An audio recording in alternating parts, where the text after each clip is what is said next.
Hi there, my most amazing artists. Welcome back to art class. Today you're going to be creating your verbal, I guess we'll call it, a verb people. We'll call it a verbal or a verple, I'm not sure. And you're going to create the shape of a body using the figure drawing techniques that Keith Haring used. And then you're going to start filling in the space inside the body called the positive space using bubble letters or block lettering of verbs that you have listed in your sketchbook. So I have already started, and I drew the outline of a person dancing.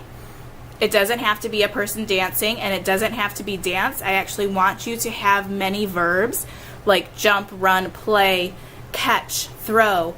You can use any verb you want, but between you and your partner, you need to decide what that verb is going to be because it has to stay the same throughout the figure that you're creating.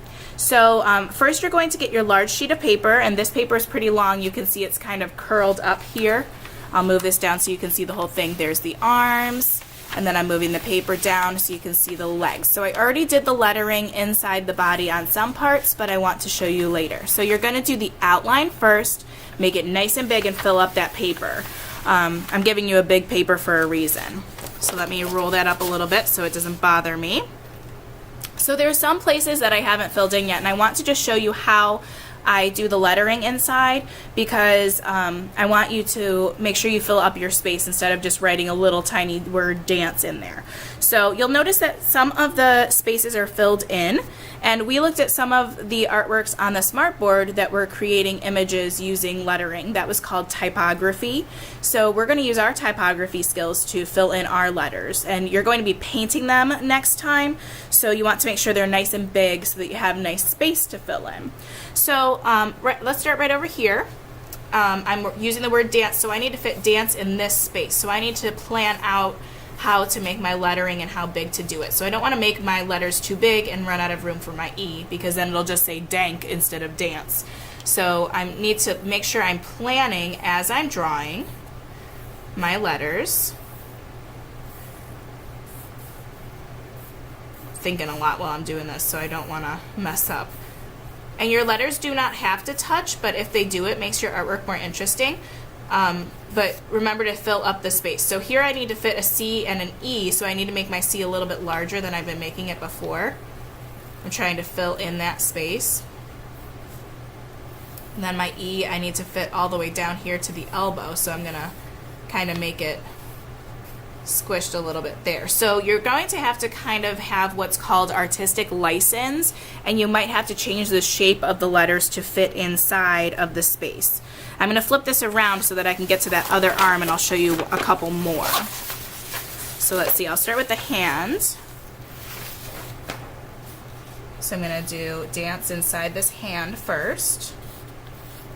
And you might want to try doing your bubble letters before you start, because that might make it a little bit simpler when you practice, and then you're more confident in your letters. Practice is always good before you start. So now here I have some curves. I want to make sure I fill up those curves with my letters. So see how I kind of moved my letters around with the shape of that body. Now I'm going to turn my paper so that I can get dance in the arm. This paper is quite large, and you won't have the legs of your stand in the way. So I'm going to fill it up with dance and do it just one time.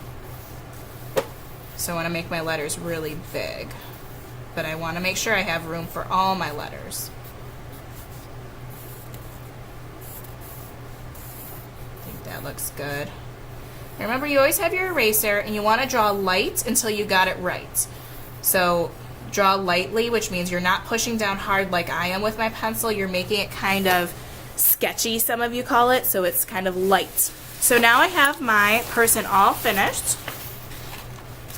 Every part of this body is filled in with bubble letters, and now I'm ready to start painting next time when I'm here with my partner. So we will do that during the next class.